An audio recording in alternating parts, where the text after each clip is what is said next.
Doctor Mathur की बात सुनकर हर कोई दंग रह जाता है। डॉक्टर माथुर सोनल के पास जाते हैं और कहते हैं, सोनल जी, राघव झूठ नहीं कह रहा था। एक वही है जो आपके बेटे को बचा सकता है। प्लीज उसे वापस बुला लीजिए। सोनल उनकी बात सुनकर सरप्राइज होकर पूछती है, क्या? ये आप क्या कह रहे हैं माथुर साहब? वो मेरे बेटे को कैसे बचा सकता है? वो तो एक मामूली सा गार्ड है, कोई डॉक्टर नहीं। सोनल की बात सुनकर डॉक्टर माथुर अभी आगे कुछ कहते कि तभी पीछे से किसी की आवाज वहां गूंज उठती है, सही कहा, वो कोई डॉक्टर नहीं, उससे कहीं बढ़कर है, क्योंकि वो अब कोई साधारण इंसान नहीं रहा। घबराहट के माहौल में कानों को चीरती वो आवाज सबको चौंका देती है। आखिर ये कौन है जो राघव का राज जानता है? जैसे ही सोनल समेत सारे लोग पीछे मुड़कर देखते हैं तो वहां कोई नहीं होता। बस इमरजेंसी रूम के दरवाजे पर किसी की परछाई बाहर जाती हुई दिखाई पड़ती है। सोनल पूछती है, कौन है वहां? किसकी आवाज थी वो? सामने आओ। गार्ड्स, बाहर जाकर देखो कौन है। सोनल के गार्ड्स जब उस आदमी के पीछे बाहर गए तो उन्होंने देखा कि साधु जैसे भेष में एक आदमी जल्दी जल्दी आगे की तरफ जा रहा था। वो उस आदमी तक पहुंचते तब तक वो आदमी भीड़ में कहीं खो गया था। वहीं हड़बड़ी में राघव अपने पिता के साथ अस्पताल से बाहर जाता हुआ उसी आदमी से टकरा जाता है जिसकी परछाई इमरजेंसी रूम के बाहर दिखी थी। इसलिए राघव कहता है, आई एम सॉरी, माफ करना, मैं थोड़ा जल्दी में था, देखा नहीं। राघव उसका चेहरा देख नहीं पाता। उस आदमी ने एक काला चोला पहना हुआ था जिससे उसका चेहरा सही से दिखाई नहीं पड़ रहा था। उस पर ध्यान ना देते हुए राघव एक टैक्सी को रोकता है और अपने पिता के साथ वहां से चला जाता है। इधर अस्पताल में इमरजेंसी रूम का माहौल अब भी गरमाया हुआ है, क्योंकि सोनल के बेटे की तबीयत बिगड़ती ही जा रही है। ये देख डॉक्टर माथुर एक आखिरी कोशिश करते हैं सोनल को मनाने की और बोलते हैं, देखिए मैडम, मेरी बात मान लीजिए और उस लड़के राघव की मदद ले लीजिए, क्योंकि मेडिकल साइंस से हम लोग इसे ठीक तो कर सकते हैं, लेकिन इस बच्चे के बचने की कोई गारंटी नहीं दे सकते। लेकिन राघव के पास जो विद्या है उसकी मदद से ना सिर्फ वो इसे बचा सकता है बल्कि पूरी तरह ठीक करने की गारंटी भी दे सकता है। राघव के पास सुनहरी सुई की विद्या है। इस समय वही है जो आपके बेटे को बचा सकता है। लेकिन अब वो क्यों आएगा मेरी हेल्प करने? अभी थोड़ी देर पहले ही मेरे गार्ड्स ने उसकी इतनी बुरी तरह से पिटाई की थी। सोनल ने कुछ सोचते हुए कहा, जिस पर डॉक्टर माथुर बोले, राघव ऐसा नहीं है। जितना मैंने समझा है वो आपकी मदद जरूर करेगा। थोड़ा सोचने के बाद अनचाहे मन से सोनल अपने गार्ड्स को भेजती है राघव को ढूंढने के लिए। थोड़ी देर पहले राघव ने अपने पिता का इलाज करके अस्पताल में सबको चौंका दिया था।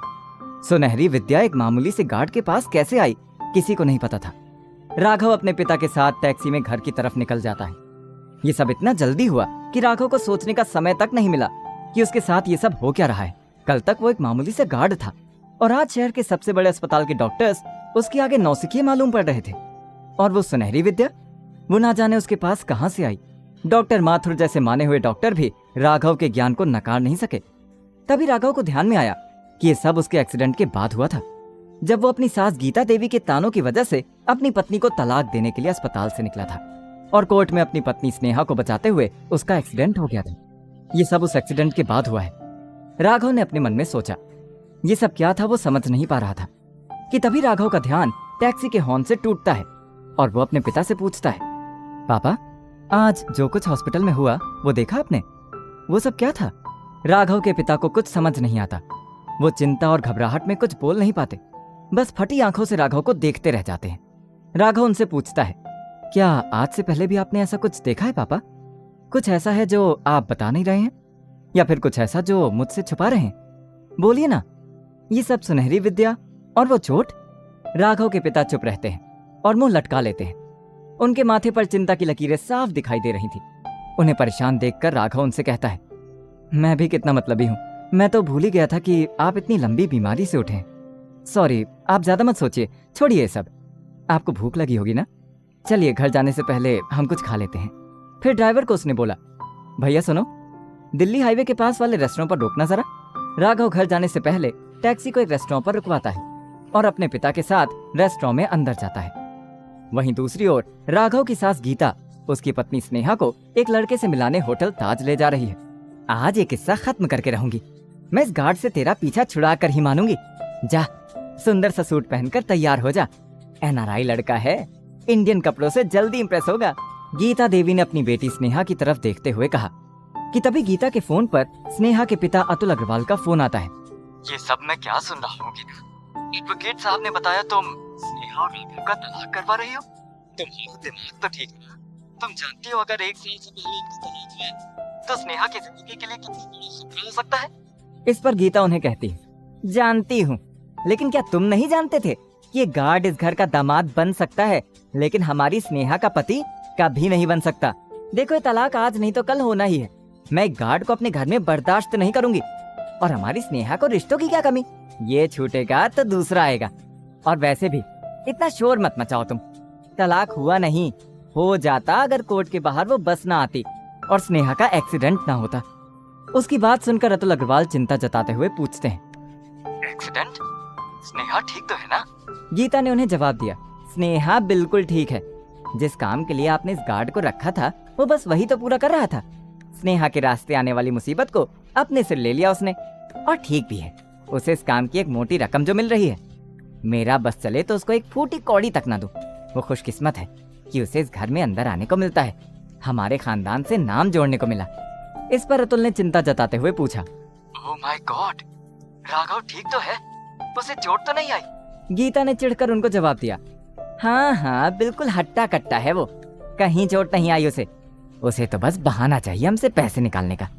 अब अतुल अग्रवाल ने सख्ती से गीता को कहा, देख लिया गीता, ये एक बड़ी मुसीबत